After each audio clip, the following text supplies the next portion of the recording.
Yo, what's up everyone? My name is Andrew Warren, and in today's video, I'm going to be talking about Tesla stock a little bit more. And so we have already released the video talking about the stock split, and that has been a really popular topic lately. But just today, I want to talk about Tesla stock in general, not particularly related just to next week and what we could see in terms of a reaction to the stock split. But this is more just focused on the general long-term perspective on Tesla and why I think Tesla stock is the next Apple stock. So as always, if you all do enjoy these videos, please make sure to smash that like button. But just getting into the discussion of why I am comparing Tesla stock to Apple stock, Apple has an absolutely huge market cap at $2.13 trillion, and it is split multiple times in its history. I think not counting this most recent one, Apple stock has split 4 other times. So in total, this will be 5 times that Apple stock is split. I believe most times previously, it was mostly just 2-for-1 stock splits, and then the one before this most recent one was a 7-for-1 stock split. So that one actually broke down Apple stock significantly in comparison to what it was at previously. And also, I recently read in an article, if Apple stock had never split, if there were never any stock splits for Apple in the past, then it would currently be at a share price of $28,000 per share. But Apple stock is generally viewed as one of the best stocks of all time, and I'm honestly in that boat agreeing with that statement. And my reasoning for this is because, of course, if you look at the history of Apple, the 5-year history, it's up 429% just in the past 5 years alone. Like I've said, we've had multiple stock splits for Apple, and just over like this past week or so, Apple has been hitting all-time highs, with August 28th nearing all-time highs.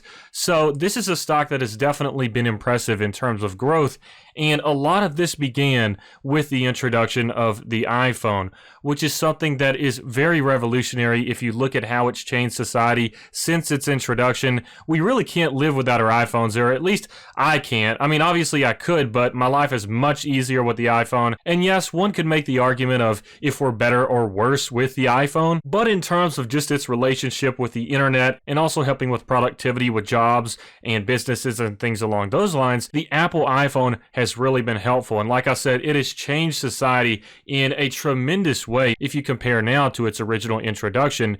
And a lot of people pretty much live online nowadays. And as you all know, some of my job history includes content creation. And so we have apps like YouTube and other things that are used on the iPhone to gain revenue. And of course, you have people that do their businesses through their iPhone as well. So this is something that has definitely changed society forever. And I just mentioned a few applications that the iPhone can be used for, but was mostly just emphasizing how you can even have jobs and businesses revolving around these devices. So that's just one game-changing aspect.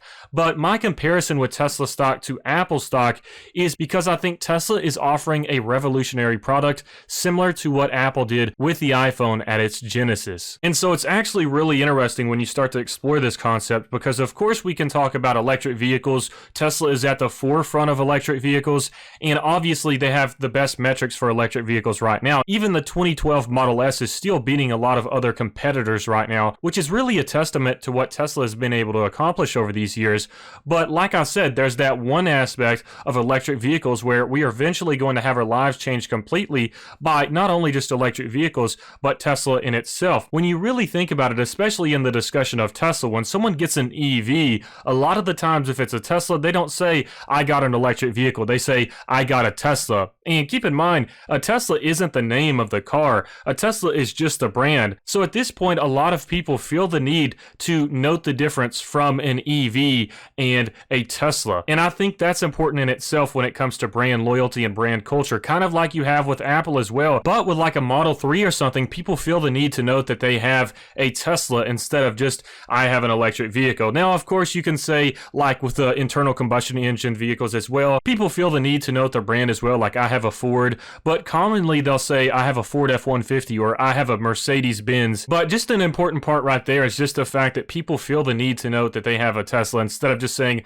I have an EV or something like that. Obviously, that's not the strongest talking point right there, but I'm just emphasizing the small details that you can pick up on when you think about how people are excited about the products they own. They're proud to say, I have a Tesla. They're proud to say, I own this certain vehicle, instead of just saying, I own an EV. But that only has a little bit to do with the point that I'm trying to make right here. What I'm saying is, not only is this going to be revolutionary revolutionary for Tesla, like the iPhone moment, with Tesla pretty much taking a large market share of EVs as this transition from internal combustion engines to electric vehicles happens. Eventually, there will be this transition to electric vehicles in which I think the majority of society will own EVs specifically instead of ICE vehicles. I think that's going to happen, and Tesla is going to be at the forefront of that just because they've been able to scale everything before any other competitor could do so. And then also, the point that I was trying to make with people noting that they own a Tesla is because I think there's a big difference between just an EV and a Tesla. You have a lot of features specific to Tesla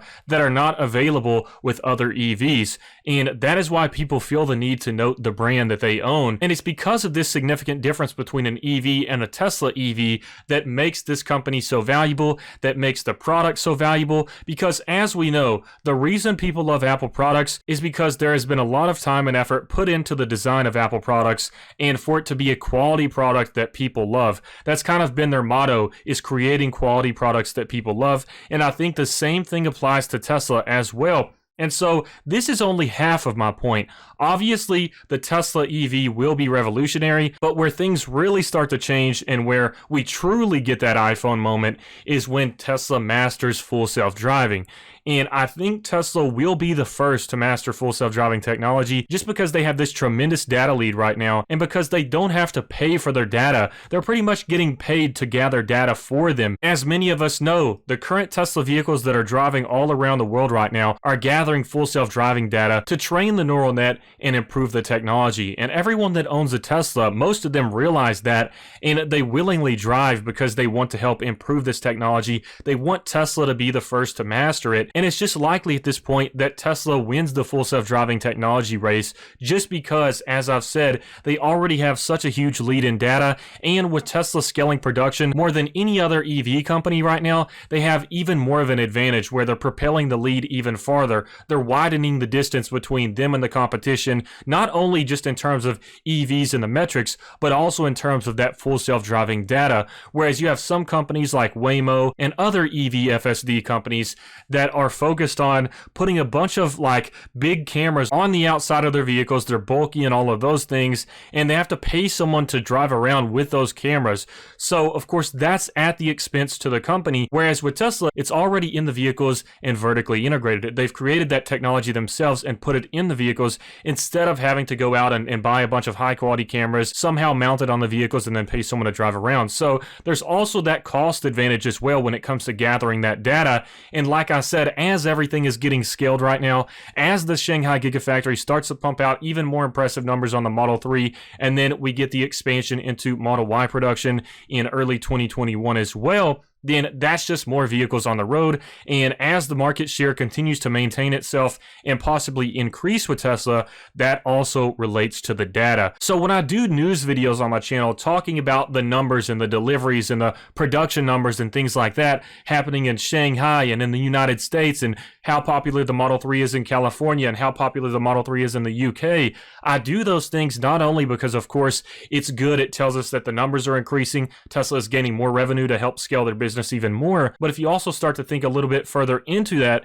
you can make the connection that, okay, not only does this mean more revenue for Tesla because they're selling more vehicles, but it also means more data for Tesla. And as we get farther into this wave of technology over time here, data is becoming more and more valuable as AI gets advanced. And what helps AI the most? Just more and more data. So the more data you can feed AI, the more that you can train it. So that's where Tesla has a huge advantage.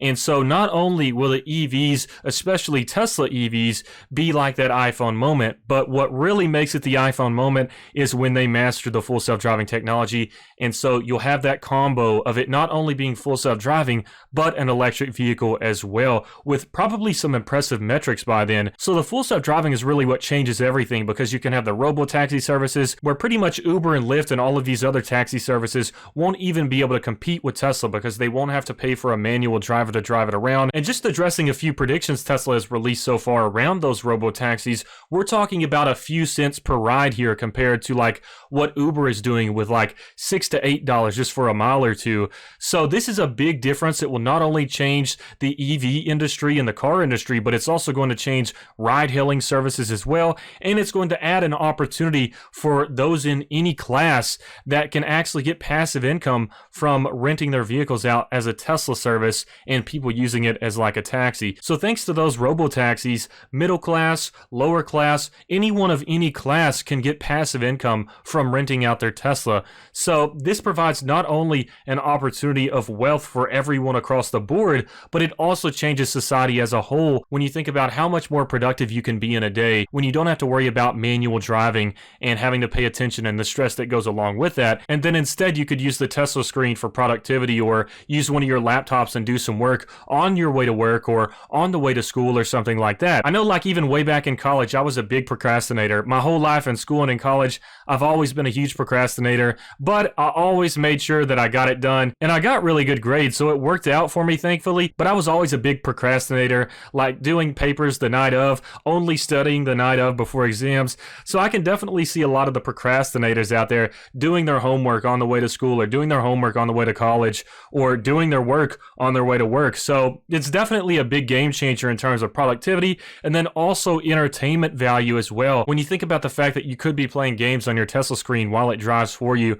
or you could plug up a controller to it. Honestly, Elon Musk has talked about this in the past, that as they get farther on into this, that we could actually start playing some bigger games that require a lot of graphics capabilities. So I'm actually really just excited about full self-driving, and the fact that you won't have to manually drive yourself, but also the improvements in the infotainment that you'll be able to utilize while the car is being driven for you. So that's another whole new value of revenue and services that would be available for Tesla once they accomplish this full self-driving technology. So if you really think about the endless possibilities that comes with a full self-driving car, it actually opens up your mind a lot to the way that society could be changed after the invention of this product.